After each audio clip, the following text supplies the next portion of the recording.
السلام عليكم ورحمة الله وبركاته، اخواتي وحبايبي ابطال المرحلة الإعدادية، ازيكم عاملين ايه؟ يا رب دايما تكونوا بخير. معاكم استاذ عبد الله عواد، وبإذن الله الفيديو بتاع النهارده لاخواتنا وحبايبنا ثالثة إعدادي. هي النحو يا بطل، والنحو والصرف واللي عملوا معاك الترم ده بإذن الله كل حاجة هتبقى سهلة وبسيطة. هحاول انزل لك الدروس بإذن الله على مدار الأيام اللي جاية تستفيد بيها كلها وتوصل لك بأبسط فكر، وبإذن الله بأسهل التريكات كده والحاجات البسيطة يوصل لك باذن الله الدرس وتفهمه كامل مكمل. النهارده باذن الله يكون درسنا عن درس اسم المفعول. اتكلمنا قبل كده عن اسم الفاعل وعرفنا ايه هو، وهنتكلم النهارده باذن الله عن اسم المفعول 2026. بص جديد لانج بكل التريكات بقى، بكل الحاجات الاسئله اللي بتيجي عنه في السنين اللي فاتت لميناها كده، وباذن الله هنقولها في الدرس ده. بس بعد طبعا ما ادي لك الدرس وتعرف ايه هي اساسياته ونعرف ازاي بنجيب اسم المفعول، قبل ما نبدا الفيديو ما تنساش تصلي على النبي، تزيد النبي صلاه، وتعمل لايك للفيديو واشتراك في القناه، زائد كمان تعمل شير لاصحابك الفيديو، خليهم يستفادوا وينتفعوا برضه معاك. وبخصوص الفيديوهات والملخصات وكل حاجه عندنا بتوصل اول باول في جروب الواتساب عندك موجود تحت في صندوق الوصف، خش واشترك عليه وباذن الله تستفاد اقصى استفاده الايام اللي جايه من جروب الواتساب. شكرا طبعا على كل الكومنتات وكل التعليقات اللي انتم بتقولوها والكلام الجميل ده. باذن الله نفضل دايما عند حسن ظنكم، ونفضل دايما بنقدم لكم كل ما هو مفيد وكل حاجه انتوا عايزينها. يلا يا سيدي ركز معايا وتعالى كده اما نبدا معانا في اسم المفعول. طيب اسم المفعول هو ايه يا مستر؟ اسم المفعول ده اقول لك يا سيدي في له معنى علمي وفيه له معنى ايه، معنى كده هنقوله بالحب اللي احنا ايه بنقوله. هقول لك والله اسم المفعول هو اسم الحاجه اللي اتعمل عليها الفعل. تاني كده يا مستر اهو، هو اسم الشيء، هو اسم الشيء الذي اقام عليه الفعل. هو اسم الايه؟ اسم الحاجه اللي اتعمل عليها الفعل. تمام، الحاجه اللي اتعمل عليها الفعل بتسمى اسم مفعول. طيب يا مستر والمعنى العلمي بتاعها وده المهم، هقول لك والله يا سيدي عندنا الاسم العلمي ليها بقى والايه التعريف العلمي ليه. هقول لك هو الاسم اهو، هو الاسم المأخوذ، هو الاسم المأخوذ من الفعل المبني للمجهول. هو الاسم المأخوذ من الفعل المبني للمجهول. هو ايه اصلا يا مستر الفعل المبني للمجهول؟ علشان اكون عارفه شويه. وعندنا برضو فعل مبني للمعلوم. تعالى يا سيدي اما اديك مثالين. لو مبني للمجهول وجيت قلت لك سرق البنك، والفعل المبني للمعلوم جيت قلت لك سرق عبد الله البنك. ايه الفرق ما بين الفعل المبني للمجهول والفعل المبني للمعلوم؟ طيب انت لا تعالى نبتدي بالفعل المبني للمعلوم.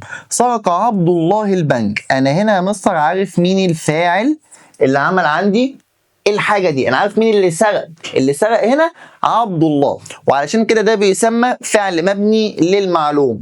وده طبعا مش هيكون كلامنا النهارده. اما بقى الفعل المبني للمجهول هقول لك سرق البنك. انت تعرف مين اللي سرق البنك في الجمله اللي فوق؟ لا، هتقول لي ضمير مستتر. لا ديك على بقك، لا اوعى تقول كده. انا ما اعرفش مين اللي سرق البنك. انا ممكن يكون هو، ممكن تكون هي، ممكن يكون ما اعرفش، ممكن يكون العامل، الموظف، اي مدير، ما اعرفش مين اللي سرق البنك. فعشان كده ده سمي فعل مبني للمجهول. انا ما اعرفش مين اللي سرق البنك. وطبعا الفعل المبني للمجهول بيكون مضموم الاول ومكسور ما قبل الاخر. سرق البنك، وهو ده اللي هيكون كلامنا عليه النهارده، الفعل المبني للمجهول. طيب اسم المفعول يا مستر بيجي ازاي في الامتحان؟ هقول لك يا حبيب قلبي ويا عم الناس، بيجي في الامتحان بشكلين. يا اما يجي يقول لك استخرج اسم الفاعل، اسم المفعول، او هيجي يقول لك حول الفعل الى اسم مفعول. طيب هو اسم المفعول عندي بينقسم لايه يا مستر؟ هقول لك عندي والله اسم مفعول بنجيبه من فعل ثلاثي، اسم مفعول بنجيبه من فعل ثلاثي، وعندي اسم مفعول بنجيبه من فعل غير ثلاثي. طيب ايه الفرق ما بينهم؟ هقول لك والله الفعل الثلاثي بيكون 3 حروف، الفعل الثلاثي بيكون 3 ايه؟ حروف. طيب الغير ثلاثي 4 أو 5 أو 6 حروف. أهم حاجة إن سواء فعل ثلاثي أو سواء فعل غير ثلاثي يكونوا في الفعل الماضي. لازم يكونوا ايه يالا؟ لازم يكونوا عندنا في الفعل الماضي، يكونوا في الفعل الماضي ويكونوا حاجة حصلت وبتاع، يكونوا في الفعل الماضي عادي. طيب زي الفل. ده من حيث ايه يا مستر؟ ده والله من حيث عندنا اسم المفعول، عندنا من فعل ثلاثي ومن فعل غير ثلاثي. الفعل الثلاثي كل ما هو 3 حروف في الفعل الماضي، والغير ثلاثي 4 5 6، وكلهم ما تقوليش فعل سداسي وخماسي، لا هم كلهم كده بيسموا غير ثلاثي ولازم يكونوا في الفعل الماضي. طيب زي الفل. قول الايه؟ الثلاثي. وقلنا اسم المفعول الثلاثي هو كل ايه؟ هو ما كل ايه؟ كل فعل ماضي بيبقى 3 حروف. نقسم الشاشة عندنا ل4. انت بتقسم ليه يا معلم؟ اقول لك دلوقتي، اصبر واحدة واحدة. لان عندنا الفعل الثلاثي عندي 4 انواع. عندي بيجي من فعل صحيح، وفعل معتل الاول، وفعل معتل الآخر، وفعل معتل، نمسح كده دي، وفعل ايه اهو معتل الوسط، وفعل ايه ولا معتل الوسط. طيب هو يعني ايه اصلا يا مستر فعل معتل؟ يعني هو فعل بيكون فيه واو او الف او ياء. ثانية واحدة اهو، واو او الف او ياء. وطبعا الفعل معتل الاول هو كل فعل بيكون اوله حرف عله، واو او الف او ياء. والفعل معتل الوسط بيكون في نصه حرف عله، واو او الف او ياء. وهكذا معتل الاخر بيكون اخره حرف عله. طب والفعل الصحيح هو كل فعل يخلو عن حروف العله، ما فيهوش اي حروف عله نهائي. طيب ازاي يا مستر اقدر احول الفعل الصحيح، الفعل الصحيح عندي من فعل ثلاثي إلى اسم مفعول؟ طيب يا سيدي واحدة واحدة. هنا مثلا لو عندي الفعل شرب، عندي الفعل خرج، عندي الفعل فتح. طيب بص يا سيدي، عندي الفعل شرب، عندي الفعل شرب، وعندي الفعل خرج اهو، والفعل فتح. طيب مبدئيا كده ال3 افعال دول عندنا افعال ماضيه، دول اهم حاجه بالنسبه لي. ايوه يا مستر بالفعل افعال عندي ماضيه، 3 حروف 3 حروف كده نقدر نشتغل. طيب انا كده عرفت نوعه اللي هو فعل ماضي و3 حروف، ده فعل ثلاثي. طيب انت عارف الفعل الثلاثي علشان اقدر احوله لاسم مفعول هيبقى على وزن ايه؟ هيبقى على وزن مفعول. يعني ايه يا مستر؟ يعني شرب هتبقى مشروب على وزن مفعول. طب خرج هتبقى مخروج على وزن مفعول. طب فتح هتبقى مفتوح على وزن مفعول. وكلهم كلهم كلهم افعال ماضيه ثلاثيه على وزن مفعول. قال لك والله وعندي اكل ماكول، عندي والله فرح مفروح، وهكذا وهكذا وهكذا، كلهم بيكونوا على وزن مفعول، الافعال الثلاثيه الصحيحه. طيب خدنا امثله عن ايه؟ الفعل الصحيح. تعال اما نخش على الفعل المعتل. طيب فعل معتل الاول زي ايه؟ عندي فعل معتل الاول زي اهو وعد، وعندي وقف، وعندي يئس. طيب بسم الله اهو نعمل ايه؟ الاسهم الجميله بتاعتنا. صليت على النبي ولا صليت على النبي؟ زي النبي صلى. احنا فاهم مفترجه. قال لك وعد ووقف ويأس، كلهم يا مستر عندي افعال ماضيه ثلاثيه. الله يبارك لك ويجازيك كل خير. ها وايه كمان؟ قال لك افعال ماضيه وثلاث حروف يبقى هيكون على وزن مفعول. فقال لك والله وعد هتبقى موعود على وزن مفعول. وقف هتبقى موقوف على وزن مفعول. يئس هتبقى ميؤوس على وزن مفعول. شفت الموضوع سهل وبسيط ومفيش ألذ ولا أجمل منه. اللي حصل مادام عندي فعل ثلاثي وفي الفعل الماضي وعايز أحوله لاسم مفعول هتبقى على وزن مفعول. وعد موعود، وقف موقوف، يئس ميؤوس، وكلهم على وزن كلهم على وزن مفعول. طيب في أي مشكلة؟ مفيش أي مشكلة يا مستر، ده كده فعل نوعه فعل ثلاثي معتل الأول. فين هنا حرف العلة؟ الواو، والواو عندك الياء. فهمت ولا؟ فهمت يا باشا؟ فهمت يا حبيب قلبي؟ فهمت يا حبيب قلبي؟ فتعالى لما نخش دلوقتي خلصنا الفعل الصحيح والمعتل الأول، تعالى لما نشوف المعتل الآخر. عندي معتل الآخر عندي زي سعى، وعندي زي قضى، وعندي زي طفى. طيب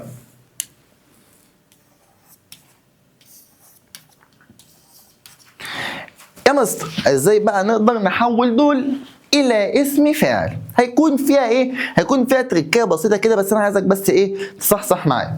قال لك ساعه علشان اقدر احولها لاسم مفعول، اول حاجه يا حبيب قلبي هجيبها للفعل المضارع. ساعه هتبقى يسعى.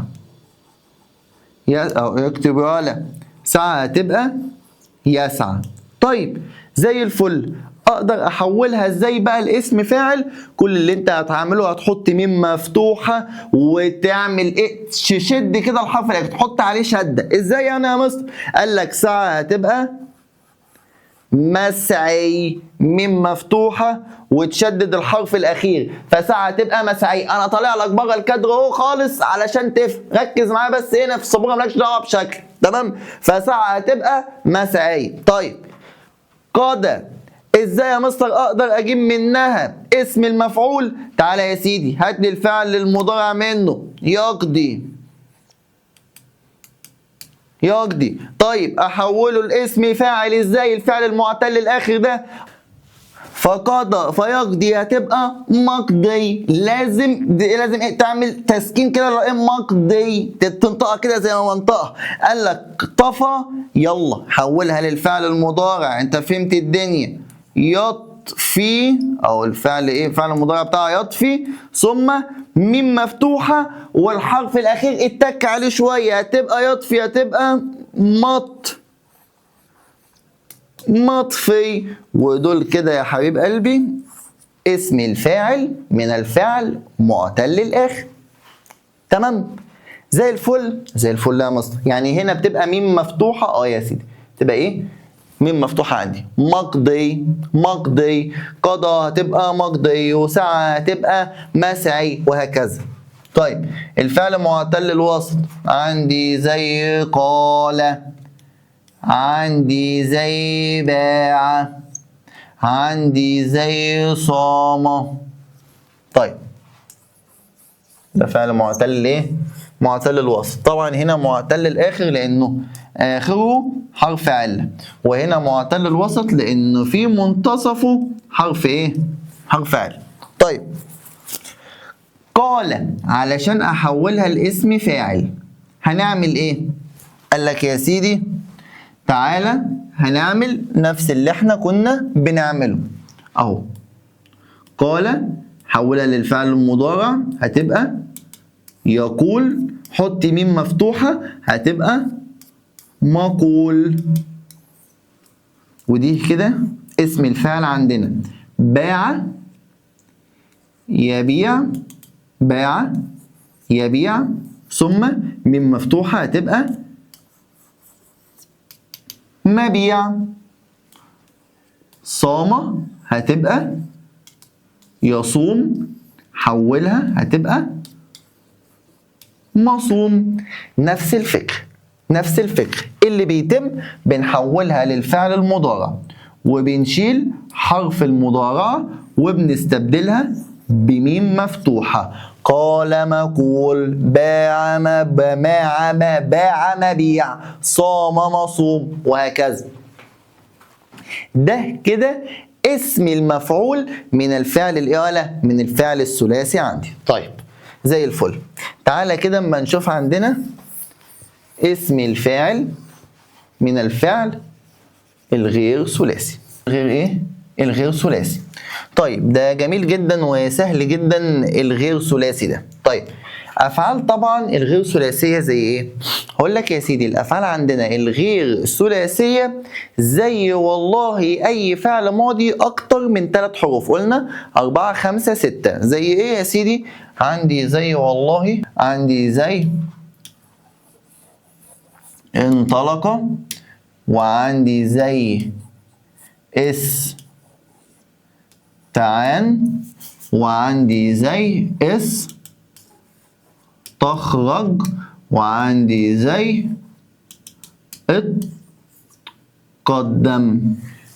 طيب بص يا سيدي، انطلق واستعان واستخرج واتقدم. طيب يا سيدي دول عندي افعال ايه؟ هتقول لي والله مثلا مبدئيا كده دي افعال ماضيه. اقول لك زي الفل، ما دام افعال ماضيه نقدر نشتغل فيها ما فيهاش اي مشكله. افعال ثلاثيه ولا غير ثلاثيه؟ هتقول لي لا والله دي غير ثلاثيه.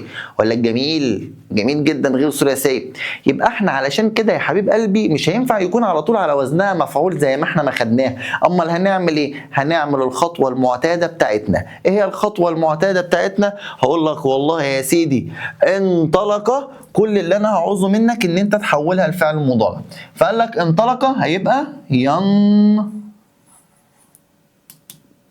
ينطلق. طيب ثم بعد كده هنعمل ايه؟ هقول لك ميم مفتوحه، ميم مضمومه اهو، هتبقى ميم مضمومه وفتح ما قبل الاخر. تاني كده ميم مضمومه وفتح ما قبل الاخر. يعني هنا هتبقى ايه؟ هتبقى منطلق. منطلق. طيب تاني كده قال لك والله استعان، هاتها لي في الفعل المضارع. هتقول لي المضارع يستعين.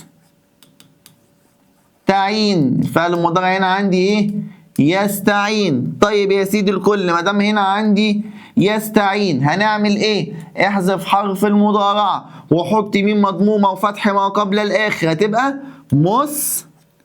تعان. لا يا مستر الياء مش هتنفع، الياء دي كسر ما قبل الاخر. انا بقول لك ميم مضمومه وفتح ما قبل الاخر. طيب استخرج هتبقى تخرج. ثم هنعمل ايه ولا؟ احذف حرف المضارعه وحط ميم مفتوحه وفتح ما قبل الاخر، هتبقى مستخرج. تبقى عندي هنا يا ولا مستخرج. اتقدم ده فعل هنا ايه؟ فعل ماضي اكتر من 3 حروف غير ثلاثي. يتقدم. هنا عندي ايه؟ يتقدم. هنعمل ايه ولا؟ احذف الياء، ميم مفتوحه، متقدم. ودول كده اسم المفعول عندي. دول كده اسم الايه؟ اسم المفعول عندي من فعل ايه؟ من فعل غير ثلاثي. نمسح كده وتعالى في اهم سؤال بيجي لك عن اسم المفعول. طيب بص يا سيدي، طبعا احنا هنا ممكن في ناس يتلخبطوا ما بين اسم الفاعل واسم المفعول، وده سؤال الامتحان بيجي لك كتير جدا جدا جدا جدا. بص يا سيدي، يجي يقول لك المهندس مستخرج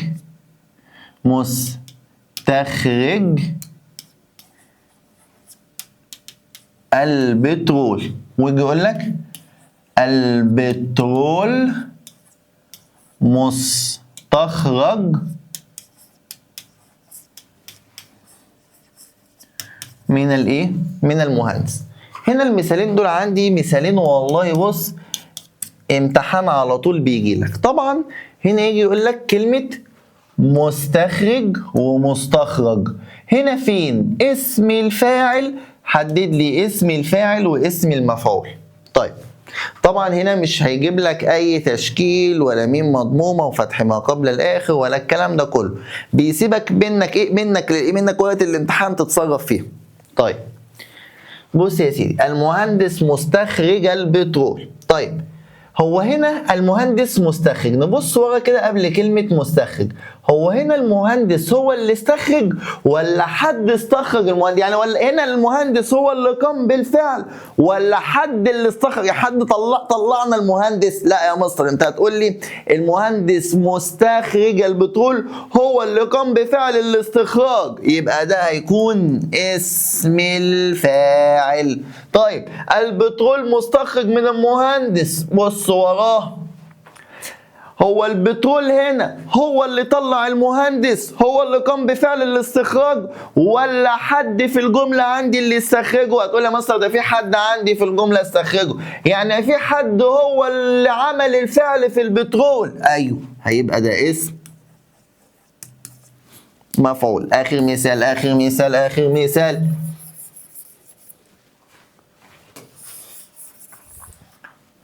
قال لك عايزين نقول ايه؟ اللهم صل على النبي. قال لك والله المدير مجتمع مع المعلمين او المعلمون بقى، مجتمع به.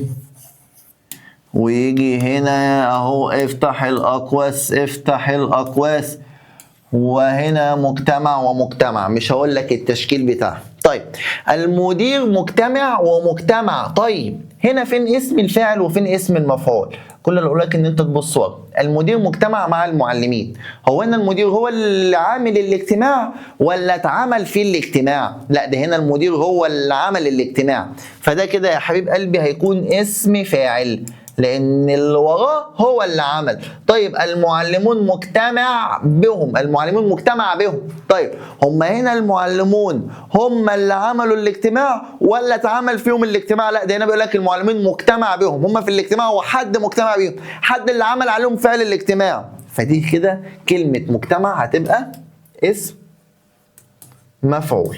السؤال ده مهم جدا وبيجي لك كتير جدا جدا في الامتحانات. اتمنى يكون الدرس فهمته ويكون وصل لك باسلوب بسيط كده وسهل ومن غير وجع دماغ ومن غير اي حاجات صعبه. درس سهل وبسيط، والحمد لله ان انت الصرف عندك السنه دي سهل وبسيط. قبل ما تنهي الفيديو، قبل ما نخلص باذن الله شرح الدرس، متنساش تعمل لايك للفيديو، تعمل اشتراك في القناه، وتعمل شير للفيديو. وبرضه باذن الله من حيث جروب الواتساب هتلاقي عندك تحت في صندوق الوصف، تخش عليها يا باشا واشترك وهتلاقي كل حاجه نازله لك باذن الله. صلى على النبي، زيد النبي صلاه. كان معاكم استاذ عبد الله عواد، والسلام عليكم ورحمه الله وبركاته.